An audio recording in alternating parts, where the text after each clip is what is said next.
ಗಾಳಿಪಟ ಸ್ವತಃ ತಯಾರಿಸುವುದೇ ಮಕ್ಕಳಿಗೆ ಮರ್ತೋಗಿದೆ. ಬಹುಶಃ ಒಂದು 10-15 ವರ್ಷಗಳಿಂದ ಇಲ್ಲಿ ಗಾಳಿಪಟ ಸ್ಪರ್ಧೆ ಆಯೋಜನೆ ಆಗ್ತಾ ಇದೆ. ಈ ಸಲ ಅಂತೂ ಸ್ವಲ್ಪ ಅದ್ಧೂರಿಯಾಗಿ ಮಾಡುವಂಥ ಎಲ್ಲ ಆಲೋಚನೆ ಇದೆ.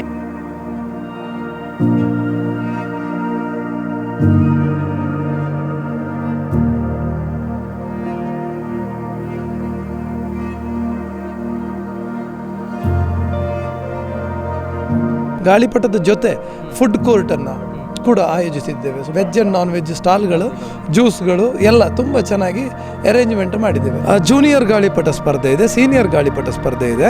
ಇಲ್ಲಿ ಕೂಡ ನಾವು ಗಾಳಿಪಟ ಸೇಲ್ಸನ್ನು ಇಟ್ಟಿದ್ದೇವೆ. ಅತಿ ಎತ್ತರಕ್ಕೆ ಹೋದದ್ದು ಅಥವಾ ವಿಶಿಷ್ಟ ವಿನ್ಯಾಸ ಹೊಂದಿರುವಂಥದ್ದು, ಹೀಗೆ ಅನೇಕ ಬಹುಮಾನಗಳು ಇಟ್ಟಿದ್ದೇವೆ. 3 ಗಂಟೆಯಿಂದ ಸಾಧಾರಣ 10 ಗಂಟೆವರೆಗೂ ಒಂದು ವೈವಿಧ್ಯಮಯ ಕಾರ್ಯಕ್ರಮ, ಜೊತೆಗೆ ಗಾಳಿಪಟ ಸ್ಪರ್ಧೆ, ಭರತನಾಟ್ಯ, ಫಿಲ್ಮಿ ಡ್ಯಾನ್ಸ್, ಆರ್ಕೆಸ್ಟ್ರಾ, ನಮ್ಮ ವರ್ಣಕುಟೀರ ಕಲಾ ಆರ್ಟ್ಸ್ ಏನಿದೆ ಅವರ ವತಿಯಿಂದ ಒಂದು ಸ್ಯಾಂಡ್ ಆರ್ಟ್, ಒಂದು TDS ಮತ್ತೊಂದು SS ಅವರಿಂದಾಗಿ 1-2 ಫಿಲ್ಮ್ ಡ್ಯಾನ್ಸ್, ಒಂದು ಫ್ಯಾಷನ್ ಶೋ. ಇಲ್ಲಿ ನಡೆಯುವಂಥ ಕಾರ್ಯಕ್ರಮದ ರೀಲ್ಸನ್ನು ಮಾಡಿ ಅದರಲ್ಲಿ ಯಾವುದು ಅತ್ಯುತ್ತಮವಾದ ರೀಲ್ಸ್ ಅಂತ ಕಂಡು ಬಂದಿದೆ ಅವರಿಗೆ ಒಂದು ಬಹುಮಾನದ ಮತ್ತು ಒಂದು ಪ್ರಶಸ್ತಿಯನ್ನು ಕೊಡಲಿಕ್ಕಿದ್ದೇವೆ.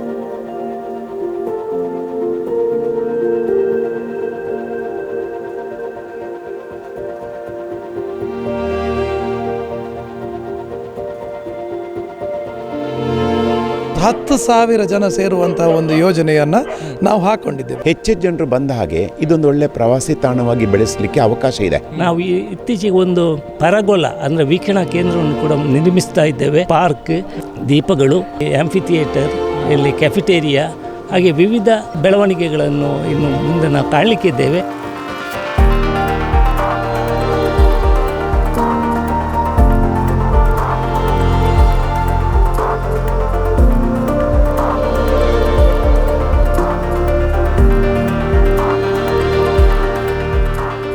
ಪುತ್ತೂರಿನಲ್ಲಿ ಮತ್ತೊಂದು ವಿಭಿನ್ನ ಕಾರ್ಯಕ್ರಮಕ್ಕೆ ವೇದಿಕೆ ಸಜ್ಜಾಗ್ತಾ ಇದೆ.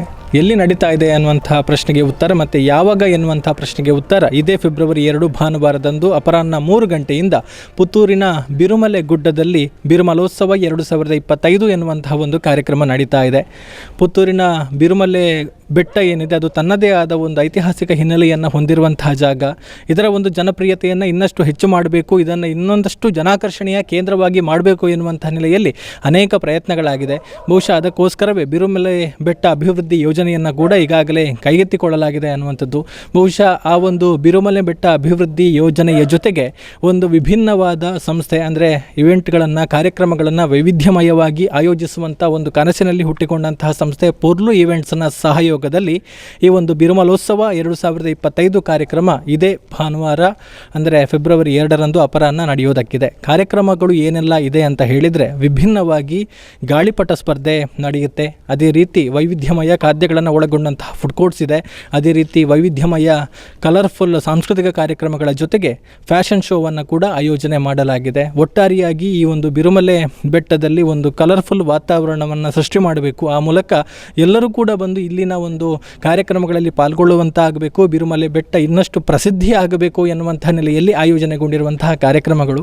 ಸೊ ಹಾಗಿದ್ದಾಗ ಈಗಾಗಲೇ ಅನೇಕ ಮಂದಿ ಇಲ್ಲಿ ಗಾಳಿಪಟ ಹಾರಿಸುವಂಥದ್ದಿರ್ಬೋದು ಅಥವಾ ಅನೇಕ ಒಂದು ತಯಾರಿಗಳಲ್ಲಿ, ಸಿದ್ಧತೆಗಳಲ್ಲಿ ತೊಡಗಿಸಿಕೊಂಡಿರುವಂಥದ್ದನ್ನು ಕೂಡ ನೀವು ಈಗಾಗಲೇ ಗಮನಿಸಿದ್ದೀರಿ. ಸೊ ಹಾಗಿದ್ದಾಗ ಒಟ್ಟು ಕಾರ್ಯಕ್ರಮಗಳ ರೂಪುರೇಷೆ ಏನು ಎಲ್ಲವನ್ನು ಕೂಡ ಮಾತನಾಡೋಣ. ಈಗ ಈ ಒಂದು ಕಾರ್ಯಕ್ರಮದ ಆಯೋಜಕರಾಗಿರುವಂತಹ ಪೊರ್ಲು ಈವೆಂಟ್ಸ್ನ ಸಂಸ್ಥಾಪಕರಲ್ಲಿ ಒಬ್ಬರಾಗಿರುವಂತಹ ಸಂತೋಷ್ ಭಂಡಾರಿ ಅವರು ನಮ್ಮ ಜೊತೆಗಿದ್ದಾರೆ. ಅವ್ರ ಜೊತೆಗೆ ಮಾತನಾಡಿಕೊಳ್ಳೋಣ. ನಮಸ್ತೆ ಸರ್. ನಮಸ್ತೆ. ನಮಸ್ತೆ. ಬಹುಶಃ ಒಂದು ವಿಭಿನ್ನವಾದ ಕಾರ್ಯಕ್ರಮವನ್ನು ಆಯೋಜನೆ ಮಾಡ್ತಾ ಇದ್ದೀರಿ.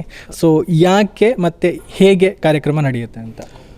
ವಿಭಿನ್ನತೆ ಅಂತ ಹೇಳಿದ್ರೆ, ಕಾರ್ಯಕ್ರಮ ಒಂದು ಗಾಳಿಪಟ ಸ್ಪರ್ಧೆ ಇಲ್ಲಿ ನಡೀತಾ ಇರ್ತಿತ್ತು. ಆದರೆ ಈ ಬಾರಿಯ ಗಾಳಿಪಟ ಸ್ಪರ್ಧೆ ಸ್ವಲ್ಪ ಪಬ್ಲಿಸಿಟಿ ಜಾಸ್ತಿ ಮಾಡಿಕೊಂಡು ಸ್ವಲ್ಪ ವೈವಿಧ್ಯಮಯವಾಗಿ ಒಂದು ಕಲರ್ಫುಲ್ ಗಾಳಿಪಟಗಳನ್ನು ತಂದು, ಗಾಳಿಪಟ ದಕ್ಷಿಣ ಕನ್ನಡ ಜಿಲ್ಲೆಯಲ್ಲಿ ಫಸ್ಟ್ ಆಗೋದು ಒಂದೇ ಮಂಗಳೂರಲ್ಲಿ. ಮಂಗಳೂರು ಬಿಟ್ಟರೆ ಗಾಳಿ ಎಲ್ಲೂ ಇಲ್ಲ ಅನ್ನೋ ಒಂದು ಕಾರಣದಿಂದ ಗಾಳಿಪಟ ಹಾರಿಸೋದಕ್ಕೆ ಯಾರು ಹೋಗೋದಿಲ್ಲ. ಇದು ಪುತ್ತೂರಿನಲ್ಲಿ ಅತಿ ಎತ್ತರವಾದ ಜಾಗದಲ್ಲಿ ಗಾಳಿ ತುಂಬ ಚೆನ್ನಾಗಿ ಹಾರಾಡೋದ್ರಿಂದ ಗಾಳಿಪಟ ಸ್ಪರ್ಧೆಯನ್ನು ಇಲ್ಲಿ ಈ ಟೈಮಲ್ಲಿ ಆಯೋಜಿಸಲು ಬಹಳ ಸೂಕ್ತವಾದ ಜಾಗ ಅಂತ ಇದನ್ನು ನಾವು ಸೆಲೆಕ್ಟ್ ಮಾಡಿದ್ದೇವೆ. ಜೊತೆಗೆ ಗಾಳಿಪಟ ಪ್ರತಿ ವರ್ಷ ಆದರೂ ಕೂಡ ಈ ವರ್ಷದ ಗಾಳಿಪಟಗಳು ಸ್ವಲ್ಪ ಕಲರ್ಫುಲ್ ಆಗಿರ್ತವೆ, ಸ್ವಲ್ಪ ಪಬ್ಲಿಸಿಟಿ ಜೋರು ಮಾಡಿದ್ದೇವೆ. ಗಾಳಿಪಟವನ್ನು ಇನ್ನಷ್ಟು ವೈವಿಧ್ಯಮಯವಾಗಿ ಮಾಡಿ ಗಾಳಿಪಟದ ಜೊತೆ ಫುಡ್ ಕೋರ್ಟನ್ನು ಕೂಡ ಆಯೋಜಿಸಿದ್ದೇವೆ. ಸುಮಾರು 15 ಸ್ಟಾಲ್ಗಳಿರ್ತವೆ, ವೆಜ್ ಆ್ಯಂಡ್ ನಾನ್ ವೆಜ್ ಎಲ್ಲ ಬ್ರೇವರೇಜ್ ಎಲ್ಲ ವೆಜ್ ಆ್ಯಂಡ್ ನಾನ್ ವೆಜ್ ಸ್ಟಾಲ್ಗಳು, ಜ್ಯೂಸ್ಗಳು ಎಲ್ಲ ತುಂಬ ಚೆನ್ನಾಗಿ ಅರೇಂಜ್ಮೆಂಟ್ ಮಾಡಿದ್ದೇವೆ. ಜೊತೆಗೆ ಸುಮಾರಷ್ಟು ವೇದಿಕೆ ಕಾರ್ಯಕ್ರಮಗಳನ್ನು ಕೂಡ ಸಜ್ಜು ಮಾಡಿದ್ದೇವೆ. ಇಲ್ಲಿ ವಿಭಿನ್ನವಾಗಿ VIP ಸೀಟ್ಗಳನ್ನು ಕೂಡ ಆಯೋಜಿಸಿದ್ದೇವೆ. ಸಪರೇಷನ್ ಅಂತ ಮಾಡಿದ್ದೇವೆ. ಡೋನರ್ಸು ಸ್ವಲ್ಪ VIPಸು ಬಂದಾಗ ಸ್ವಲ್ಪ VIPs ಜೊತೆ ಕೂತ್ಕೊಂಡು ಇನ್ನಷ್ಟು ಜನಗಳನ್ನು ಒಂದು 10,000 ಜನ ಸೇರುವಂತಹ ಒಂದು ಯೋಜನೆಯನ್ನು ನಾವು ಹಾಕ್ಕೊಂಡಿದ್ದೇವೆ. ಅದ್ರ ಜೊತೆ ಅಲ್ಲಿ ಲೇಔಟಲ್ಲಿ ಒಂದು ತುಂಬ ಜಾಗ ಇದೆ, ಪಾರ್ಕಿಂಗಿಗೆ ವ್ಯವಸ್ಥೆ ಎಲ್ಲಿ ಅಂತ ಅಂದಾಗ ಗುಡ್ಡದ ಮೇಲೆ ಇರೋದ್ರಿಂದ ಆ ಲೇಔಟ್ ಗೇಟ್ ತೆಗೆದು ಲೇಔಟ್ ಒಳಗಡೆ ಪಾರ್ಕಿಂಗ್ ವ್ಯವಸ್ಥೆಯನ್ನು ಕೂಡ ಮಾಡಿದ್ದೇವೆ.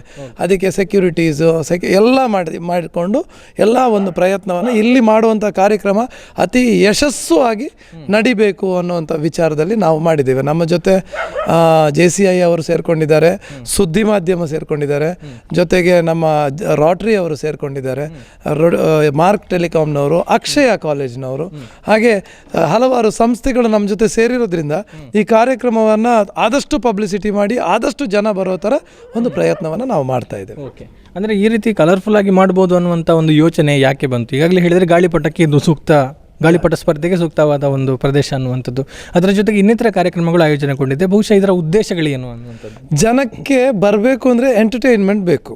ಎಂಟರ್ಟೈನ್ಮೆಂಟ್ ಬೇಕು ಅಂತಂದರೆ ಗಾಳಿಪಟದಲ್ಲಿ ಒಂದು ಸಾಲುದಿಲ್ಲ. ಮಕ್ಕಳು ಬರ್ತಾರೆ, ನಾವಿಲ್ಲಿ ಡ್ರಾಯಿಂಗ್ ಸ್ಪರ್ಧೆಯನ್ನೆಲ್ಲ ಮಾಡಿದ್ವಿ, ಆದರೆ ಮಕ್ಕಳು ಬರ್ತಾರೆ, ದೊಡ್ಡವರು ಎಲ್ಲ ಬಂದು ಸ್ವಲ್ಪ ಒಂದು ಕಾರ್ಯಕ್ರಮದ ಪ್ರಕಾರದಲ್ಲಿ ರೂಪಿಸಬೇಕು ಅನ್ನುವಂಥ ಚಿಂತನೆಯಲ್ಲಿ ನಾವು ಇದನ್ನೊಂದು ಕಾರ್ಯಕ್ರಮವಾಗಿ ಮಾಡಿದ್ದೇವೆ. ಖಾಲಿ ಗಾಳಿಪಟ ಇಟ್ಕೊಂಡ್ರೆ ಗಾಳಿಪಟ ಸ್ಪರ್ಧೆ ಮಾತ್ರ ಆಗುತ್ತೆ.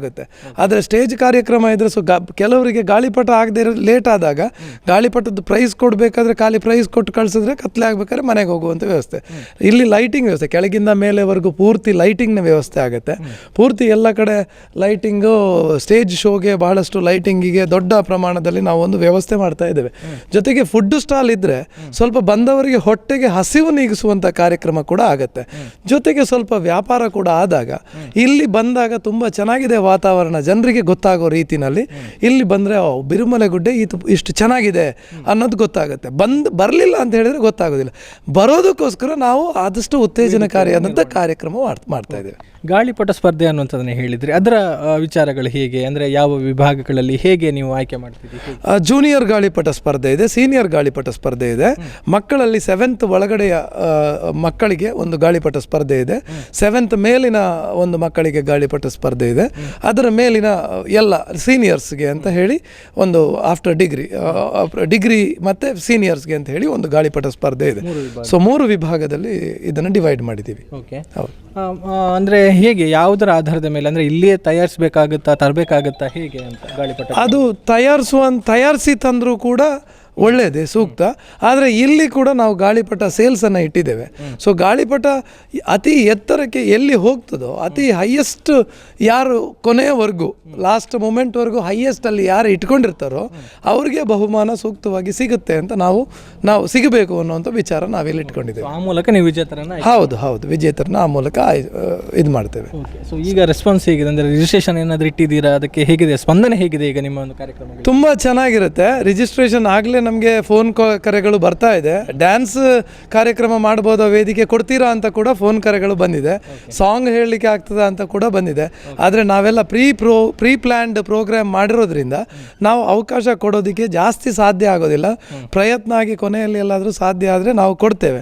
ಬಟ್ ಗಾಳಿಪಟ ತಂದು ಎಷ್ಟು ಚಂದ ಮಾಡ್ತಾರೋ ಅದಕ್ಕೂ ಕೂಡ ನಾವು ಒಂದು ಕಾಂಪಿಟೇಷನಲ್ಲಿ ಸ್ಪರ್ಧೆಯಲ್ಲಿ ಒಂದು ಪ್ರೈಸನ್ನು ಕೊಡುವಂಥ ವ್ಯವಸ್ಥೆ ಮಾಡ್ತೇವೆ. ಓಕೆ, ಸೊ ಈ ಮೂಲಕ ಒಂದು ಪುತ್ತೂರಿನ ಮಾತ್ರವಲ್ಲ ಆಸುಪಾಸಿನ ಜನರಿಗೆ ಒಂದು ಉತ್ತಮ ಸಮಯ ಕಳೆಯುವ ಅವಕಾಶ. ಹೌದು, ಖಂಡಿತವಾಗ್ಲೂ. ಅದು ಕಂಪ್ಲೀಟ್ 3 ಗಂಟೆಯಿಂದ ಸಾಧಾರಣ 10 ಗಂಟೆವರೆಗೂ ಒಂದು ವೈವಿಧ್ಯಮಯ ಕಾರ್ಯಕ್ರಮ ಜೊತೆಗೆ ಗಾಳಿಪಟ ಸ್ಪರ್ಧೆ ಅನ್ನುವಂಥ ವಿಚಾರದಲ್ಲಿ ಆಯೋಜಿಸಿದ್ದೇವೆ. ಇಲ್ಲಿ ರೋಡಲ್ಲಿ ಒಂದು ಸಿಂಗಲ್ ಒನ್ ವೇ ಮಾಡಿದ್ದೇವೆ. ರೋಡ್ ಸಪುರ ಇರುತ್ತೆ, ಅದರಿಂದ ಹೀಗೆ ಬಂದು ಪರ್ಲಾಡ್ಕ ಕೆಳಗಿಂದ ಹೈವೇದಿಂದ ಮೇಲೆ ಹತ್ತಿ ಇಲ್ಲಿ ಪಾರ್ಕಿಂಗ್ ಮಾಡಿದ ಮೇಲೆ ಇಲ್ಲಿಂದ ಪರ್ಲಾಡ್ಕಕ್ಕೆ ಇಳ್ಕೊಂಡು ಹೋಗ್ಲಿಕ್ಕೆ ಡೈರೆಕ್ಟಾಗಿ ಇದನ್ನು ಒನ್ ವೇ ಮಾಡಿದ್ದೇವೆ. ಹಾಗೆ ಅಂದರೆ ಎರಡು ಕಡೆಯಿಂದ ಇಲ್ಲಿಂದ ಕೆಳಗಡೆ ಇಳ್ಕೊಳ್ಳಿಕ್ಕಿಲ್ಲ, ಇಲ್ಲಿಂದ ಹೀಗೇನೆ ಹೋಗ್ಬೇಕು ಔಟು. ಟೋಟಲಿ ಒನ್ ವೇ ಮಾಡಿದ್ದೇವೆ. ಟ್ರಾಫಿಕ್ಗೆ ಪ್ರಾಬ್ಲಮ್ ಆಗಬಾರ್ದು ಅನ್ನೋ ಒಂದು ದೃಷ್ಟಿಕೋನದಿಂದ. Thank you so much. ಈಗ ನಮ್ಮ ಜೊತೆಗೆ ಮಾತನಾಡೋದಕ್ಕೆ ಈ ಒಂದು ಬಿರುಮಲೋತ್ಸವ ಕಾರ್ಯಕ್ರಮದ ಆಯೋಜಕರ ಪೈಕಿ ಪೊರ್ಲು ಇವೆಂಟ್ಸ್ನ ಇನ್ನೋರ್ವ ಸಂಸ್ಥಾಪಕರಾಗಿರುವಂತಹ ಜೊತೆಗೆ ಮಾರ್ಕ್ ಟೆಲಿಕಾಮ್ನ ಮಾಲಕರು ಆಗಿರುವಂತಹ ಶಶಿರಾಜ್ ರೈ ಅವರು ಇದ್ದಾರೆ. ಹೇಗೆ ಒಂದಷ್ಟು ಫುಡ್ ಕೋರ್ಟ್ಗಳ ಬಗ್ಗೆ ಮಾಹಿತಿಯನ್ನು ತಿಳ್ಕೊಂಡಾಯಿತು. ಇನ್ನು ಫ್ಯಾಷನ್ ಶೋ ಇದೆ, ಜೊತೆಗೆ ಸಾಂಸ್ಕೃತಿಕ ಕಾರ್ಯಕ್ರಮಗಳಿದೆ. ಯಾರೆಲ್ಲ ಬರ್ತಾರೆ, ಏನೆಲ್ಲ ವಿಶೇಷತೆಗಳು ಕೇಳೋಣ. ನಮಸ್ತೆ. ನಮಸ್ತೆ. ಮೊದಲನೇದಾಗಿ ಅಭಿನಂದನೆಗಳು ಇಂಥ ಒಂದು ಕಾರ್ಯಕ್ರಮಗಳನ್ನು ಆಯೋಜನೆ ಮಾಡ್ತಾ ಇರೋದಕ್ಕೆ. ಸೊ ಹೇಗೆ ಸಾಂಸ್ಕೃತಿಕ ಕಾರ್ಯಕ್ರಮಗಳ ಒಂದು ಮೊದಲನೇದಾಗಿ ನಾವೀಗ 3 ಮತ್ತು 3:30 ಗಂಟೆಗೆ ನಮ್ಮ ಗಾಳಿಪಟ ಉತ್ಸವ, ಅದೇ ಥರದಲ್ಲಿ ಆ ಗಾಳಿಪಟ ಸ್ಪರ್ಧೆ ಮತ್ತು ಉತ್ಸವ, ಅದೇ ಥರದಲ್ಲಿ ಫುಡ್ ಕೋರ್ಟನ್ನು ಇನಾಗ್ರೇಷನ್ ಆಗ್ತದೆ. ಆನಂತರ ಒಂದು 5:30 ಗಂಟೆಗೆ ನಾವು ಸಭಾ ಕಾರ್ಯಕ್ರಮ ನಡೀಲಿಕ್ಕಿದೆ. ಸಭಾ ಕಾರ್ಯಕ್ರಮದ ಇಮಿಡಿಯೇಟಾಗಿ ಆದ ನಂತರ ನಾವು ಸಾಂಸ್ಕೃತಿಕ ಕಾರ್ಯಕ್ರಮವನ್ನು ಚಾಲನೆ ಕೊಡ್ತೇವೆ. ಈ ಸಾಂಸ್ಕೃತಿಕ ಕಾರ್ಯಕ್ರಮದಲ್ಲಿ ಮೊದಲನೇದಾಗಿ ನಮಗೆ ಭರತನಾಟ್ಯ ಇರ್ತದೆ. ಅದೇ ಆದ ನಂತರ ಏನಾಗ್ತದೆ, ಆ ನಂತರ ನಾವು ಫಿಲ್ಮಿ ಡ್ಯಾನ್ಸ್, ಅದೇ ಥರದಲ್ಲಿ ಇದು ಆರ್ಕೆಸ್ಟ್ರಾ ಮತ್ತು ಹೌದು ಸಿಂಗಿಂಗ್ ಅದೆಲ್ಲ ಇರ್ತದೆ. ಸಿಂಗಿಂಗಲ್ಲಿ ನಾವು ತುಂಬ ನಮ್ಮ ಪುತ್ತೂರಿನ ಲೋಕಲ್ ಅದಲ್ಲದೆ ಹೊರಗಿನಿಂದ ಸಹ ಸರಿಗಮದಲ್ಲಿ ವಿಜೇತ ಸೆಕೆಂಡ್ ಪ್ರೈಸ್ ಬಂದಂಥ ನಮ್ಮ ಊರಿನ ಪ್ರತಿಭೆಯಾದಂತಹ ನಮ್ಮ ಸಮನ್ವಿ ಮದಕ, ಆ ಸಮನ್ವೀರೈ ಮದಕ ಅವರು ಸಹ ಬರಲಿಕ್ಕಿದ್ದಾರೆ. ಅದರಲ್ಲಿ ವಿವಿಧ ಕಲಾವಿದರು ನಮ್ಮ ಜೊತೆ ಬರಲಿಕ್ಕಿದ್ದಾರೆ. ಅದರ ಜೊತೆಗೆ ನಮ್ಮ ವರ್ಣಕುಟೀರ ಕಲಾ ಆರ್ಟ್ಸ್ ಏನಿದೆ ಅವರ ವತಿಯಿಂದ ಒಂದು ಸ್ಯಾಂಡ್ ಆರ್ಟ್ ಮತ್ತು ಭರತನಾಟ್ಯ ಕಾರ್ಯಕ್ರಮ ನಡೀಲಿಕ್ಕಿದೆ. ವಿವಿಧ ಮಕ್ಕಳಿಂದ ಸಹ ಭರತನಾಟ್ಯ ನಡೀಲಿಕ್ಕಿದೆ. ಅದಾದ ನಂತರ ಫಿಲ್ಮ್ ಡ್ಯಾನ್ಸ್, ನಮ್ಮ 2 ಯಾವುದು ಫಿಲ್ಮ್ ಇಲ್ಲಿ ಸ್ಟುಡಿಯೋಸ್ ಇದೆ, ಒಂದು TDS ಮತ್ತೊಂದು SS, ಅವರಿಂದಾಗಿ ಒಂದು 2 ಫಿಲ್ಮ್ ಡ್ಯಾನ್ಸ್ ಅಂದರೆ ಒಟ್ಟಿಗಾಗಿ 4 ಫಿಲ್ಮ್ ಡ್ಯಾನ್ಸ್, ಅತ್ಯುತ್ತಮವಾದ ಫಿಲ್ಮ್ ಡ್ಯಾನ್ಸ್ ನಡೀಲಿಕ್ಕಿದೆ. ಅದು ಮುಗಿದ ನಂತರ ನಾವು ನಮ್ಮ ಅಕ್ಷಯ ಕಾಲೇಜ್ ವತಿಯಿಂದ ಒಂದು ಫ್ಯಾಷನ್ ಶೋ ಮತ್ತು ಒಂದು ಸಾಂಸ್ಕೃತಿಕ ಕಾರ್ಯಕ್ರಮ, ಅದೇ ಥರದಲ್ಲಿ ಅಕ್ಷಯ ಕಾಲೇಜಿನ ವಿದ್ಯಾರ್ಥಿಗಳಿಂದ ಸಹ ಒಂದು ಆರ್ಕೆಸ್ಟ್ರಾ ನಡೀಲಿಕ್ಕಿದೆ. ಇಷ್ಟು ಕಾರ್ಯಕ್ರಮವನ್ನು ನಾವು ನಾಳ್ದು ಬಿರುಮಲೋತ್ಸವ ಉತ್ಸವದಲ್ಲಿ ನಡೀಲಿಕ್ಕೆ ಉಂಟು ಈ ಸಲ. ಈಗ ಸಾಂಸ್ಕೃತಿಕ ಕಾರ್ಯಕ್ರಮಗಳು ಮತ್ತು ಫ್ಯಾಷನ್ ಶೋ ಈಗ ಆಲ್ರೆಡಿ ಅದು ನೀವು ಬುಕ್ ಮಾಡಿರುವಂಥದ್ದು. ಸೊ ಅಂದರೆ ಇದರಲ್ಲಿ ಇನ್ನು ಮುಂದೆ ಸಾರ್ವಜನಿಕರಿಗೆ ಅವಕಾಶಗಳಿಲ್ಲ? ಇಲ್ಲ. ಖಾಲಿ ನಾವು ಅಂತ ಹೇಳಿದರೆ ಅದು ಬುಕ್ ಮಾಡಿ ಆಗಿದೆ. ಅದರ ಜೊತೆಗೆ ಇನ್ನೊಂದು ಹೊಸ ಒಂದು ಮೂವಿ ಬರ್ತಾ ಉಂಟು ನಾಳ್ದು 21 ತಾರೀಕಿಗೆ, ಒಲವಿನ ಪಯಣ ಅಂತೇಳಿ. ಅದು ನಮ್ಮ ಪುತ್ತೂರಿನ ಒಬ್ಬರು ಕಿಶನ್ ಬಲ್ನಾಡು ಅಂತೇಳಿ ನಿರ್ದೇಶನ, ಅವರು ಸಹ ಬಂದು ಅವರ ಇಲ್ಲಿ ಒಂದು ಪ್ರೊಮೋವನ್ನು ಮಾಡಲಿಕ್ಕಿದ್ದಾರೆ. ಅವರು ಸಹ ರಿಕ್ವೆಸ್ಟ್ ಮಾಡಿದ್ದಾರೆ ನಮಗೆ ಒಂದು ನಮ್ಮ ಊರಲ್ಲೇ ಒಂದು ಇದು ಪ್ರೊಮೋ ಮಾಡಲಿಕ್ಕೆ, ಒಂದು ಪ್ರಮೋಷನಿಗೆ ಒಂದು ಅವಕಾಶ ಕೊಡಬೇಕು ಅಂತೇಳಿ. ಅದರಿಂದಾಗಿ ಟೈಮ್ ಅದರ ಜೊತೆಗೆ ಒಂದು ಮಾಡಬೇಕಾಗಿ, ಯಾಕಂತೇಳಿ ನಾವು ನಮ್ಮ ಊರಿನವರಿಗೆ ಒಂದು ಹೆಚ್ಚು ಸಪೋರ್ಟ್ ಮಾಡಲೇಬೇಕಾಗ್ತದೆ. ಅದರಿಂದಾಗಿ ಅದು ಶೆಡ್ಯೂಲ್ ಇದ್ದರೂ ಸಹ ಒಂದು ನಾವು ಕೊಡ್ತಾ ಇದ್ದೇವೆ ಅವರಿಗೆ. ಮತ್ತು ಅದರ ಜೊತೆಗೆ ಬೇರೆ ನಾವು ಶೆಡ್ಯೂಲ್ಸ್ ಯಾವುದು ಮಾಡಿದೆ ಅದನ್ನು ಮಾತ್ರ ಮಾಡಲಿಕ್ಕಿದೆ. ಅದೇ ಮಾಡುವಾಗಲೇ ನಮಗೆ ಅಷ್ಟು ಟೈಮಿಂಗ್ ಸಾಕಾಗೋದಿಲ್ಲ. ಅದರ ಜೊತೆಗೆ ಮತ್ತು ಬೇರೆ ಯಾವ ಸಹ ನಾವು ಒಪ್ಪಿಕೊಂಡಿಲ್ಲ ಅಷ್ಟು ಮಾತ್ರ. ಅದಕ್ಕೆ ಅಂದರೆ ನಮ್ಮ ಸಹ ಅಷ್ಟು ಚೆನ್ನಾಗಿ ಮೂಡಿ ಬರಬೇಕು, ಪ್ರತಿಯೊಂದು ಕಾರ್ಯಕ್ರಮ ಸಹ ಚೆನ್ನಾಗಿ ಮೂಡಿ ಬರಬೇಕು. ಯಾಕಂತೇಳಿದರೆ ಈ ಬಿರುಮಲೋತ್ಸವ ಅಂತ ಹೇಳೋದು ವರ್ಷಕ್ಕೆ ಒಮ್ಮೆ ಆಗುವಂಥದ್ದು. ಅದೇ ಮತ್ತು ಏನಂತೇಳಿ ಚೆನ್ನಾಗಿ ಈ ಸಲ ಒಂದು ವಿಭಿನ್ನ ಥರದಲ್ಲಿ ನಾವು ಮಾಡಲಿಕ್ಕೆ ಹೊರಟಿದ್ದೇವೆ. ಖಾಲಿ ಕೈಟ್ ಫೆಸ್ಟಿವಲ್ ಅಂತೇಳಿ ಅಲ್ಲ, ಖಾಲಿ ಫುಡ್ ಫೆಸ್ಟಿವಲ್ ಅಂತೇಳಿ. ಜನರಿಗೆ ಮನೋರಂಜನೆ ಅತಿ ಮುಖ್ಯ. ಯಾಕಂತೇಳಿ ಜನರು ಬಂದವರು ಮನೋರಂಜನೆ ಸಹ ಸವಿಬೇಕು. ಅದಕ್ಕೋಸ್ಕರ ನಾವು ಒತ್ತು ಕೊಟ್ಟು ಹೆಚ್ಚಿನ ನಾವು ಸಾಂಸ್ಕೃತಿಕ ಕಾರ್ಯಕ್ರಮ ಮತ್ತು ಫ್ಯಾಷನ್ ಶೋ ಇರ್ಬೋದು, ಪದ್ಯ ಹೇಳೋದು ಇರ್ಬೋದು, ಅದೇ ಥರದಲ್ಲಿ ಡ್ಯಾನ್ಸ್ ಇರ್ಬೋದು, ಇದಕ್ಕೆ ನಾವು ಒತ್ತು ಜಾಸ್ತಿ ಕೊಡ್ತಾ ಇದ್ದೇವೆ. ಮತ್ತು ಇನ್ನೊಂದು ಏನು ಅಂತೇಳಿದರೆ ಇಲ್ಲಿ ಖಾಲಿ ಫ್ಯಾಷನ್ ಶೋ ಅಂತೇಳಿದರೆ ರ್ಯಾಂಪ್ ಮಾಡ್ತಾ ಇದ್ದೇವೆ. ಅದಕ್ಕೆ ಮತ್ತು ಲೈಟಿಂಗ್ಸ್ ಇರ್ಬೋದು, ಅದೆಲ್ಲ ಸಹ ನಾವು ಹೊರಗಡೆಯಿಂದ ಬಂದು ಮಾಡ್ತೇವೆ. ಏನಂತೇಳಿ ಒಂದು ರಿಕ್ವೆಸ್ಟ್ ಏನಂತೇಳಿ ಅತ್ಯಧಿಕವಾದಂಥ ಮನೋರಂಜನೆಯನ್ನು ನಾವು ಪುತ್ತೂರು ಜನತೆ ಕೊಡ್ತಿದ್ದೇವೆ. ಎಲ್ಲ ಜನರು ಇದರಲ್ಲಿ ಪಾಲ್ಗೊಳ್ಳಿ, ಮನೋರಂಜನಾ ಸವಿಯನ್ನು ತೆಗೆದುಕೊಳ್ಳಿ ಅಂತೇಳಿ ಕೇಳ್ಕೊಳ್ತಿದ್ದೇವೆ. ಇನ್ನು ಭಾಗವಹಿಸುವಂಥ ಜನತೆಗೆ ಏನಾದರೂ ಸ್ಪರ್ಧೆಗಳೇನಾದರೂ ಇದೆಯಾ? ಖಂಡಿತವಾಗಿದೆ. ಅದೊಂದು ನಾನು ಹೇಳಿಕೆ ಮರ್ತದ್ದು, ನಾಳ್ದು ಬಿರುಮಲೋತ್ಸವ 2025 ಫೆಬ್ರವರಿ 2 ನಡೆಯಲಿರುವ ಕಾರ್ಯಕ್ರಮಕ್ಕೆ ನಾವು ಯಾವುದೇ ಈಗ ಏನು ಅಂತೇಳಿದರೆ ಟ್ರೆಂಡ್ ಏನು ಅಂತೇಳಿದರೆ ಮಕ್ಕಳು ರೀಲ್ಸ್ ಮಾಡುವಂಥದ್ದು, ಸ್ಟೂಡೆಂಟ್ಸ್ ಇರ್ಬೋದು, ಯಾರು ಸಹ ರೀಲ್ಸ್ ಮಾಡುವಂಥದ್ದು, ಯುವಕರು ಇಲ್ಲಿ ನಡೆಯುವಂಥ ಕಾರ್ಯಕ್ರಮದ ರೀಲ್ಸನ್ನು ಮಾಡಿ ಅದನ್ನು ನಾವು ಒಂದು ನಂಬರ್ ಕೊಡ್ತೇವೆ, ನಾಲ್ದು ಕೊಡಲಿಕ್ಕಿದ್ದೇವೆ. ಆ ನಂಬರಿಗೆ ಸೆಂಡ್ ಮಾಡಿದ ನಂತರ ಒಂದು 3 ದಿವಸ ನಂತರ ಅದರಲ್ಲಿ ಯಾವುದು ಅತ್ಯುತ್ತಮವಾದ ರೀಲ್ಸ್ ಅಂತ ಕಂಡು ಬಂದಿದೆ ಅವರಿಗೆ ಒಂದು ಬಹುಮಾನದ ಮತ್ತು ಒಂದು ಪ್ರಶಸ್ತಿಯನ್ನು ಕೊಡಲಿಕ್ಕಿದ್ದೇವೆ. ಇದು ಓಪನ್ ಟು ಆಲ್, ಎಲ್ಲ ಇದು ಹೆಟ್ರೋಜಿನಿಯರಿಟಿ ಇರುವಂಥದ್ದು. ಎಲ್ಲ ಏಜ್ ಗ್ರೂಪ್ಗಳಿಗೆ ಟೋಟಲ್ ಆಗಿ ಒಂದು ಮಾಡ್ತಿದ್ದೆ. ಅದು ಅಂತ ಹೇಳಿದರೆ ಒಂದು ದೊಡ್ಡ ಅಮೌಂಟ್ ಸಹ ಉಂಟು. ಅದೇ ಥರದಲ್ಲಿ ಒಂದು ಪ್ರಶಸ್ತಿನ ಕೊಡಲಿಕ್ಕೆ ಇದ್ದೇವೆ. ಹಾಗೆ ಎಲ್ಲರೂ ಕೂಡ ಒಂದು ಭಾಗವಹಿಸಿ, ಹೌದು, ಎಲ್ಲರೂ ಸಹ ಒಂದು ಭಾಗವಹಿಸಬೇಕು. ಮತ್ತು ಈ ಖಾಲಿ ಫುಡ್ ಕೋರ್ಟಿಗೆ ಮಾತ್ರ ಅಲ್ಲ, ಖಾಲಿ ಕೈಟ್ ಫೆಸ್ಟಿವಲಿಗೆ ಮಾತ್ರ ಅಲ್ಲ, ಸಾಂಸ್ಕೃತಿಕ ಕಾರ್ಯಕ್ರಮ ಇರ್ಬೋದು, ಎಲ್ಲ ಸಹ ನೀವು ಆನಂದಿಸಿ ಅಂತೇಳಿ ನಾವು ಕೇಳ್ಕೊಳ್ತಿದ್ದೇವೆ. Thank you. Okay, thank you. ಜೊತೆಗೆ ಮಾತನಾಡೋದಕ್ಕೆ ಬಿರುಮಲೆ ಬೆಟ್ಟ ಅಭಿವೃದ್ಧಿ ಯೋಜನೆಯ ಸದಸ್ಯರು, ಜೊತೆಗೆ ಹಿರಿಯ ಶಿಕ್ಷಣ ತಜ್ಞರು ಆಗಿರುವಂತಹ ಜೇವಿಯರ್ ಡಿಸೋಜ ಅವರಿದ್ದಾರೆ. ಅವರ ಜೊತೆ ಮಾತನಾಡಿಕೊಳ್ಳೋಣ. ಇಂತಹ ಕಾರ್ಯಕ್ರಮಗಳು ಬಿರುಮಲೆ ಬೆಟ್ಟದಲ್ಲಿ ಯಾಕೆ ಅವಶ್ಯಕ, ಏನು ಹೇಳ್ತಾರೆ ಒಂದು ಹಿರಿಯರಾಗಿ ಅನುಭವಸ್ಥರಾಗಿ ಅನ್ನುವಂಥದ್ದು. ಸರ್ ನಮಸ್ತೆ. ನಮಸ್ತೆ. ಮೊದಲನೇದಾಗಿ ಬಿರುಮಲೆ ಬೆಟ್ಟ ಎಂಬುದು ಬಹಳ ಒಂದು ಅಪರೂಪದ ತಾಣ. ಈ ರೀತಿಯ ಒಂದು ಜಾಗ ಹತ್ತಿರದಲ್ಲಿ ಎಲ್ಲೂ ಇಲ್ಲ. ಇಡೀ ದಕ್ಷಿಣ ಕನ್ನಡ ಜಿಲ್ಲೆಯಲ್ಲಿ ಒಂದು ವಿಶಿಷ್ಟವಾದ ಜಾಗ. ಆದರೆ ಈ ಜಾಗವನ್ನು ಒಂದು ಸದುಪಯೋಗ ಪಡಿಸುವುದರಲ್ಲಿ ಅಥವಾ ಅದನ್ನು ಬಳಸುವುದರಲ್ಲಿ ನಾವು ಸ್ವಲ್ಪ ಮಟ್ಟಿಗೆ ಹಿಂದೆ ಬಿದ್ದಿದೆ ಎಂಬುದು ಸತ್ಯ. ಆದ್ದರಿಂದ ಈಗ ಬಿರುಮಲ ಅಭಿವೃದ್ಧಿ ಸಮಿತಿಯ ವತಿಯಿಂದ ಸುಮಾರಷ್ಟು ವರ್ಷಗಳಿಂದ, ಬಹುಶಃ ಒಂದು 10-15 ವರ್ಷಗಳಿಂದ ಇಲ್ಲಿ ಗಾಳಿಪಟ ಸ್ಪರ್ಧೆ ಆಯೋಜನೆ ಆಗ್ತಾ ಇದೆ. ಬಿರುಮಲೋತ್ಸವ ಅಂತ ಹೆಸರಿನಲ್ಲಿ ಗಾಳಿಪಟ ಸ್ಪರ್ಧೆ ನಡೀತಾ ಇದೆ. ವರ್ಷ ಹೆಚ್ಚಿನ ಸಂಖ್ಯೆಯಲ್ಲಿ ಸ್ಪರ್ಧಿಗಳು ಸಹ ಭಾಗವಹಿಸ್ತಾ ಇದ್ದಾರೆ. ಮಕ್ಕಳು ಭಾಗವಹಿಸ್ತಾರೆ, ದೊಡ್ಡವರು ಭಾಗವಹಿಸ್ತಾ ಇದ್ದಾರೆ. ಇದರಲ್ಲಿ ಒಂದು ಉದ್ದೇಶ ಅಂತೇಳಿದರೆ, ಒಂದು ಮಕ್ಕಳಲ್ಲಿ ಇಂಥ ಒಂದು ಸೃಜನಶೀಲವಾದಂಥ ಒಂದು ಕ್ರಿಯೇಟಿವ್ ಆದಂಥ ಒಂದು ಕಲೆಯನ್ನು ಬೆಳೆಸುವಂಥದ್ದು. ಮೊದಲು ನಾನು ಇಲ್ಲೇ ಓದಿದ್ದು 1978-81 ಅವಧಿಯಲ್ಲಿ. ಆಗೆಲ್ಲ ಬಿರುಮಲೆ ಬೆಟ್ಟಕ್ಕೆ ಮಕ್ಕಳು ಹೋಗಿ ಗಾಳಿಪಟ ಹಾರಿಸೋದು ಕಾಣಲಿಕ್ಕೆ ಸಿಗ್ತಾ ಇತ್ತು. ಆದರೆ ಇತ್ತೀಚೆಗೆ ಈ ಸ್ಪರ್ಧೆ ಇಲ್ಲದೇ ಇರುವಾಗ ಯಾರೂ ಕಾಣಲಿಕ್ಕೆ ಸಿಗೋದಿಲ್ಲ. ಬೆಟ್ಟಕ್ಕೆ ಯಾರು ಬರುವುದು, ಮತ್ತು ಗಾಳಿಪಟ ಸ್ವತಃ ತಯಾರಿಸೋದೇ ಮಕ್ಕಳಿಗೆ ಮರ್ತೋಗಿದೆ. ರೆಡಿಮೇಡ್ ಯುಗ ಬಂದಿರೋದ್ರಿಂದಲೂ ಒಂದು ಕಾರಣ.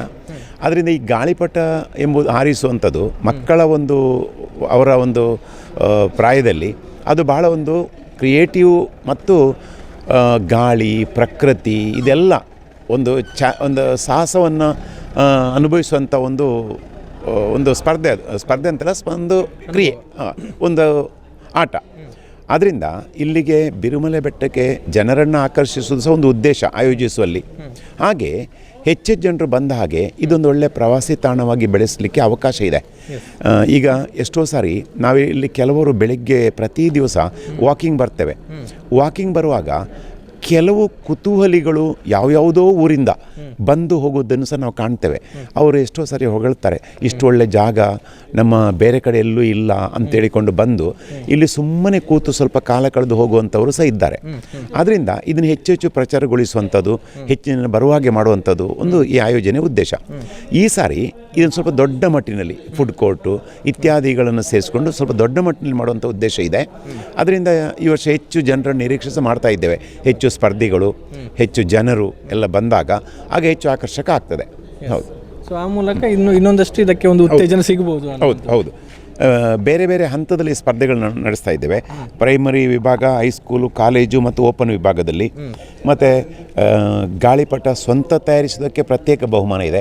ಸ್ವತಃ ತಯಾರಿಸಿ ಹಾರಿಸುವಂಥದ್ದು ಅಥವಾ ಕೊಂಡುಕೊಂಡು ಹಾರಿಸುವಂಥದ್ದು. ಅದರಲ್ಲಿ ಸಹ ಅತಿ ಎತ್ತರಕ್ಕೆ ಹೋದದ್ದು ಅಥವಾ ವಿಶಿಷ್ಟ ವಿನ್ಯಾಸ ಹೊಂದಿರುವಂಥದ್ದು, ಹೀಗೆ ಅನೇಕ ಬಹುಮಾನಗಳು ಇಟ್ಟಿದ್ದೇವೆ. ಯಾಕಂದರೆ ಎಲ್ಲದಕ್ಕೂ ಅವಕಾಶ ಇರಲಿ ಅಂತ. ಮತ್ತು ಜನರು ಒಂದು ಸಾರಿ ನೋಡಿ ಕುತೂಹಲಿಗಳು ಮತ್ತೆ ಮುಂದೆ ಸಹ ಅದರಲ್ಲಿ ಭಾಗವಹಿಸಲಿಕ್ಕೆ ಅವಕಾಶ ಆಗುತ್ತೆ. ಅದರಿಂದ ಹೆಚ್ಚೆಚ್ಚು ಜನ ಬರುವಾಗೆ ಆಗಲಿ 2ನೇ ತಾರೀಕಿಗೆ. ಮತ್ತು ಕಳೆದ ವರ್ಷ ಬಂದವರು ಈ ವರ್ಷ ಬರ್ತಾರೆ, ಈ ವರ್ಷ ಮುಂದಿನ ವರ್ಷ ಬರ್ತಾರೆ. ಹಾಗೆ ಪ್ರತಿ ವರ್ಷ ಇರೋದ್ರಿಂದ ಹೆಚ್ಚು ಜನರಿಗೆ ಬರಲಿಕ್ಕೆ ಅವಕಾಶ ಆಗ್ತದೆ. ಬರಲಿ ಅಂತ ನಮ್ಮ ಆರೈಕೆ. ಈಗ ನಮ್ಮ ಜೊತೆಗೆ ಮಾತನಾಡೋದಕ್ಕೆ ಬಿರುಮಲೆ ಬೆಟ್ಟ ಅಭಿವೃದ್ಧಿ ಯೋಜನೆಯ ಅಧ್ಯಕ್ಷರಾಗಿರುವಂತಹ ಜಗಜ್ಜೀವನ್ ದಾಸ್ ರೈ ಅವರಿದ್ದಾರೆ. ಬಹುಶಃ ಈ ಎಲ್ಲ ಕಾರ್ಯಕ್ರಮಗಳ ಒಂದು ಸಾರಥ್ಯವನ್ನು ವಹಿಸಿಕೊಂಡಿದ್ದಾರೆ ಅನ್ನುವಂಥದ್ದನ್ನು ಹೇಳ್ಬೋದು. ಸೊ ಏನು ನಿರೀಕ್ಷೆಗಳಿದೆ ಅಥವಾ ಈ ಒಂದು ಬಿರುಮಲೆ ಬೆಟ್ಟ ಅಭಿವೃದ್ಧಿಗೆ ಸಂಬಂಧಪಟ್ಟ ಹಾಗೆ ಅವರ ಕನಸುಗಳೇನು, ಈ ಕಾರ್ಯಕ್ರಮದ ಬಗ್ಗೆ ಏನು ಹೇಳ್ತಾರೆ ಕೇಳೋಣ. ಸರ್ ನಮಸ್ತೆ. ನಮಸ್ತೆ. ಹೇಗೆ ಸಿದ್ಧತೆಗಳಾಗ್ತಾ ಇದೆ ಸರ್ ಕಾರ್ಯಕ್ರಮಕ್ಕೆ? ಸಿದ್ಧತೆಗಳು ಬಹಳ ಜೋರಾಗಿ ಆಗ್ತಾ ಇದೆ. ಮುಖ್ಯವಾಗಿ ಗಾಳಿಪಟ ಸ್ಪರ್ಧೆ ಮತ್ತು ಸಾಂಸ್ಕೃತಿಕ ಕಾರ್ಯಕ್ರಮ, ಫುಡ್ ಕೋರ್ಟ್. ಅದರಲ್ಲಿ ಗಾಳಿಪಟ ಸ್ಪರ್ಧೆಯನ್ನು ಸಂತೋಷ್ ಶೆಟ್ಟಿ ಅವರ ಟೀಮ್ ಅವರು ಆಯೋಜಿಸ್ತಾ ಇದ್ದಾರೆ. ಅದರಲ್ಲಿ ವಿವಿಧ ಸ್ಪರ್ಧೆಗಳಿದೆ, ಅದಕ್ಕೆಲ್ಲ ಪಾರ್ಟಿಸಿಪೇಟ್ ಮಾಡ್ತಾರೆ ಈಗ. ಮತ್ತು ಈವೆಂಟ್ಸ್ ಅಂದರೆ ಸಾಂಸ್ಕೃತಿಕ ಕಾರ್ಯಕ್ರಮ ಮತ್ತು ಫುಡ್ ಕೋರ್ಟ್ ಇದನ್ನು ವಹಿಸಿಕೊಂಡಿದ್ದಾರೆ ಪೊರ್ಲು ಈವೆಂಟ್ಸನ್ನು ಸಂತೋಷ್ ಭಂಡಾರಿ ಹಾಗೂ ಅವರ ಟೀಮ್. ಹಾಗೆ ನಮ್ಮ JCI ಮತ್ತು ರೋಟ್ರಿ ಕ್ಲಬ್ ಬಿರುಮಲೆ ಹಿಲ್ಸ್ ಮತ್ತು ಅಕ್ಷಯ ಕಾಲೇಜ್ ಹಾಗೆ ಮಾರ್ಕ್ ಟೆಲಿಕಾಂ ಇವರೆಲ್ಲ ಸಹಕರಿಸ್ತಾ ಇದ್ದಾರೆ. ಬಿರುಮಲ ಯೋಜನೆ ಅಂದರೆ ಸುಮಾರು 1975ರಿಂದ ಶುರುವಾಗ್ತದೆ. ಆಗ ನಿಮಗೆ ಗೊತ್ತಿರ್ಬೋದು, ಇದೊಂದು ಪುತ್ತೂರಿನ ಅತ್ಯಂತ ಎತ್ತರವಾದ ಬಹಳ ಸುಂದರವಾದ ಪ್ರಕೃತಿದತ್ತವಾದ ಒಂದು ಕೊಡುಗೆ ಪುತ್ತೂರಿನವರಿಗೆ. ಅದನ್ನು ನಮ್ಮ ಆಗಿನ ತಹಶೀಲ್ದಾರಾಗಿದ್ದ ಚಿಲ್ಮೆತಾರ್ ಕೋಚನ್ರೈಗಳು ತಮ್ಮ ಒಂದು ಕನಸನ್ನು ಕಂಡರು. ಇದನ್ನೊಂದು ಉಳಿಸಬೇಕು, ಬೆಳೆಸಬೇಕು, ಇದನ್ನು ಪ್ರೇಕ್ಷಣೀಯವಾದ ಸ್ಥಳವನ್ನಾಗಿ ಮಾರ್ಪಡಿಸಬೇಕು. ಹಾಗೆಂತ ಅವರು ಕನಸು ಕಂಡುಕೊಂಡು ಈ ಬೆಟ್ಟಕ್ಕೆ ಬರುವ ಮಾರ್ಗ ಆಗಲಿ ಅಥವಾ ಇನ್ನಿತರ ಸೌಲಭ್ಯಗಳನ್ನು ಶುರು ಮಾಡಿದರು. ಇದರಲ್ಲಿ ಮುಖ್ಯವಾಗಿ ಈ ಬೆಟ್ಟಕ್ಕೆ ಮಾರ್ಗದ ವ್ಯವಸ್ಥೆ, ನಂತರ ಇಲ್ಲಿ ಲೈಬ್ರರಿ ಆಯಿತು, ಆನಂತರ ಮಕ್ಕಳಿಗೆ ಆಡಲಿಕ್ಕೆ ವಿವಿಧ ಆಟೋಟ ಸಾಮಗ್ರಿಗಳು, ಸಲಕರಣೆಗಳು, ನಂತರ ಈ ಗಾಂಧಿ ಮಂಟಪ ಅನ್ನೋ ಒಂದು ಸ್ಟೇಜ್ ರೆಡಿ ಮಾಡಿದರು. ಹಾಗೆ ಜನರಿಗೆ ಒಂದು ರೀತಿಯಲ್ಲಿ ಇಲ್ಲಿ ಬಂದು ಸ್ವಲ್ಪ ಒಳ್ಳೆಯ ಕಾಲ ಕಳೀಲಿಕ್ಕೆ ಒಂದು ಅವಕಾಶ, ಎಸ್ಪೆಷಲಿ ಪುತ್ತೂರಿನ ಜನತೆಗೆ ಇಲ್ಲಿ ಒಂದು ಬಂದು ಈ ವಿಹಾರಧಾಮವಾಗಿ ಒಂದು ರೂಪುಗೊಳ್ತಾ ಇದೆ. ಈಗ ನಮ್ಮ ಎಲ್ಲ ಶಾಸಕರು, ಅದು ಶಕುಂತಲಾ ಶೆಟ್ಟರ ಸಮಯದಲ್ಲಿ ಡಾಮರೀಕರಣ ಆಯಿತು, ಕಾಂಕ್ರೀಟೀಕರಣ ಆಯಿತು, ನಗರಸಭೆಯಿಂದ ಬೆಟ್ಟದ ಮೇಲಕ್ಕೆ ಕಾಂಕ್ರೀಟೀಕರಣದ ರೋಡ್ ಆಯಿತು, ನಂತರ ಮಠಂದೂರು ಟೈಮ್ನಲ್ಲಿ ಇಲ್ಲಿ ಇಂಟರ್ಲಾಕ್ ಆಯಿತು. ನಂತರ ಈಗ ನಮ್ಮ ಈಗಿನ ಶಾಸಕರಂತೂ ಬಹಳ ಮುತುವರ್ಜಿಯಲ್ಲಿದ್ದಾರೆ. ಅವರೊಂದು ತಮ್ಮ ಉತ್ತಮ ಒಳ್ಳೊಳ್ಳೆ ಯೋಜನೆಗಳನ್ನು ಹಾಕಿಕೊಂಡಿದ್ದಾರೆ. ಅವರ ಕನಸೆ ಅಂದರೆ ಈ ಬೆಟ್ಟವನ್ನು ಒಂದು ಅತ್ಯಂತ ಒಳ್ಳೆಯ ಒಂದು ಪ್ರೇಕ್ಷಣೀಯ ಸ್ಥಳವಾಗಿ ರೂಪುಗೊಳಿಸಬೇಕು. ಅದಕ್ಕೆ ಬೇಕಾಗಿ ಅವರು ಸುಮಾರು ಒಂದು 2 ಕೋಟಿ ವೆಚ್ಚದಲ್ಲಿ ಇಲ್ಲಿ LCD ಪರದೆಯನ್ನೊಂದು ಇನ್ಸ್ಟಾಲ್ ಮಾಡುವ ಯೋಜನೆಯಲ್ಲಿದ್ದಾರೆ. ಅದು ಈಗಾಗಲೇ ಟೆಂಡರ್ ಆಗಿದೆ ಅಂತ ಹೇಳಿದ್ದಾರೆ. ಅದಲ್ಲದೆ ನಗರಸಭೆಯಿಂದ ಸುಮಾರು 80 ಲಕ್ಷ ವೆಚ್ಚದಲ್ಲಿ ಇಲ್ಲಿ ವಾಕಿಂಗ್ ಪಾತ್ ಹಾಗೂ ಪಾರ್ಕ್ ಆಗಲಿಕ್ಕಿದೆ. ಹಾಗೆ ಮಕ್ಕಳಿಗೆ ಆಟೋಟ ಮಾಡಲಿಕ್ಕೆಲ್ಲ ವ್ಯವಸ್ಥೆಗಳು, ಅದು 80 ಲಕ್ಷ ಆಲ್ರೆಡಿ ಸ್ಯಾಂಕ್ಷನ್ ಆಗಿದೆ. ಅದಕ್ಕೆ ಕೂಡ ಅಶೋಕ್ ಕುಮಾರಗಳು ಪೂರ್ಣ ಸಹಕಾರ ನೀಡಿದ್ದಾರೆ. ಅದಲ್ಲದೆ ಇಲ್ಲಿ ದಾರಿದೀಪ, ಕೆಳಗಿಂದ ಇಲ್ಲಿಯವರೆಗೆ ಒಂದು ಒಳ್ಳೆಯ ರೀತಿಯ ದಾರಿದೀಪ, ಒಳ್ಳೆಯ ದೀಪಾಲಂಕಾರ, ಅದಲ್ಲದೆ ಇನ್ನು ಈ ಮಾರ್ಗವನ್ನು ಇನ್ನು ಅಗಲೀಕರಣ ಮಾಡಲಿಕ್ಕೆ ಉಂಟು. ಈಗ ಅದು ಸಿಂಗಲ್ ವೇ ಉಂಟು, ಅದನ್ನು ಡಬಲ್ ರೋಡ್ ಮಾಡಲಿಕ್ಕೆ ಕೂಡ ಅವರು ಅನುದಾನ ನೀಡ್ತೇನೆ ಅಂತ ಹೇಳಿದ್ದಾರೆ. ಮತ್ತೊಂದು ಕಡೆಯಲ್ಲಿ ನಾವು ಈಗ ಅಕೇಶ ಬೆಳೆದಿದೆ ಇದರಲ್ಲಿ, ಅದನ್ನು ತೆಗೆದು ಜಾತಿ ಮರ ಹಾಗೂ ಹಣ್ಣು ಹಂಪಲಿನ ಗಿಡವನ್ನು ಇಲ್ಲಿ ಮಾಡಬೇಕಂತ ನಾವು ಆಲೋಚನೆ ಮಾಡ್ತಾ ಇದ್ದೇವೆ. ಹಾಗೆ ಈಗ ಪಲ್ಲಾಡ್ಕ ಸೈಡ್ನಿಂದ ಸುಮಾರು 1.5 ಎಕರೆಯಲ್ಲಿ ಈಗಾಗಲೇ ಜಾತಿ ಮರಗಳನ್ನು ನಾವು ನೆಟ್ಟು ಬೆಳೆಸ್ತಾ ಇದ್ದೇವೆ. ಮುಖ್ಯವಾಗಿ ನಮ್ಮ ಬಿರುಮಲ ಅಭಿವೃದ್ಧಿ ಯೋಜನಾ ಟೀಮ್ ಬಹಳ ಕೆಲಸ ಮಾಡ್ತಾಯಿದೆ. ಅದರಲ್ಲಿ ಮುಖ್ಯವಾಗಿ ನಮ್ಮ ನಿತಿನ್ ಪಕ್ಕಳ ಅವರ ಸಪೋರ್ಟ್ ಬಹಳ ದೊಡ್ಡ ಮಟ್ಟದಲ್ಲಿದೆ. ಈಗ ನಾವು ಕಳೆದ ವರ್ಷ ಇಲ್ಲಿ ಒಂದು ಮಕ್ಕಳಿಗೆಲ್ಲ ಮೆಟ್ಲು ಹತ್ತಿ ಬರಲಿಕ್ಕೆ, ಮೊದಲೆಲ್ಲ ನಾವು ಬರುವಾಗ ಗುಡ್ಡ ಹತ್ತಿ ಬರ್ತಾ ಇದ್ವಿ. ಈಗ ಅದಕ್ಕೊಂದು ಮೆಟ್ಟಿಲು ಮಾಡಿ ಮಕ್ಕಳಿಗೆ ಒಂದು ಮೆಟ್ಲು ಹತ್ತಿ ಬರಲಿಕ್ಕೆ ಒಂದು ವ್ಯವಸ್ಥೆ ಮಾಡಲಾಗಿದೆ.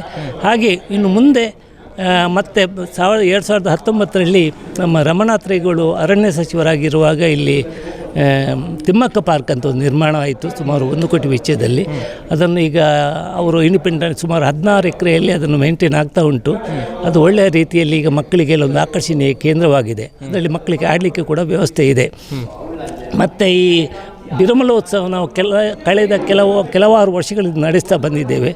ಈ ಸಲ ಅಂತೂ ಸ್ವಲ್ಪ ಅದ್ಧೂರಿಯಾಗಿ ಮಾಡುವಂಥ ಎಲ್ಲ ಆಲೋಚನೆ ಇದೆ. ಹೆಚ್ಚಿನ ಜನರ ನಿರೀಕ್ಷೆ ಇದೆ. ಹೆಚ್ಚು ಜನರು ಬಂದು ಈ ಒಂದು ಸೊಬಗನ್ನು ಆನಂದಿಸಲಿ ಹಾಗೂ ಎಲ್ರಿಗೂ ಒಳ್ಳೆಯ ಒಂದು ಟೂರಿಸ್ಟ್ ಕೇಂದ್ರವಾಗಿ ಮಾರ್ಪಾಡಾಗಲಿ. ನಾವು ಇತ್ತೀಚೆಗೆ ಒಂದು ಪರಗೋಲ ಅಂದರೆ ವೀಕ್ಷಣಾ ಕೇಂದ್ರವನ್ನು ಕೂಡ ನಿರ್ಮಿಸ್ತಾ ಇದ್ದೇವೆ. ಅದರಲ್ಲಿ ನಿಂತು ನಾವು ಉದಯದಿಂದ ಸೂರ್ಯಾಸ್ತದವರೆಗೆಲ್ಲ ನೋಡ್ಬೋದು. ಸಣ್ಣ ಮಟ್ಟದ್ದು. ಮತ್ತು ಮುಂದಿನ ನಮ್ಮ ಈಗಾಗಲೇ ಒಂದು 2,80,00,000 ಒಂದು ಮಾಸ್ಟರ್ ಪ್ಲ್ಯಾನನ್ನು ನಮ್ಮ ಶಾಸಕರಿಗೆ ಕೊಟ್ಟಿದ್ದಾರೆ. ಅವರು ಟೂರಿಸಂ ಡಿಪಾರ್ಟ್ಮೆಂಟ್ಗೆ ಅದರಲ್ಲಿ ಕೊಟ್ಟಿದ್ದಾರೆ. ಅದರಲ್ಲಿ ಅದೇ ವಾಕಿಂಗ್ ಪಾತ್ ಮತ್ತು ಪಾರ್ಕ್ ಮತ್ತು ದೀಪಗಳು ಹಾಗೂ ಅಲ್ಲಿ ಆ್ಯಂಫಿ ಥಿಯೇಟರ್, ಇಲ್ಲಿ ಕೆಫಿಟೇರಿಯಾ, ಹಾಗೆ ವಿವಿಧ ಬೆಳವಣಿಗೆಗಳನ್ನು ಇನ್ನು ಮುಂದೆ ನಾವು ಕಾಣಲಿಕ್ಕಿದ್ದೇವೆ. ಹಾಗೆ ಇದೊಂದು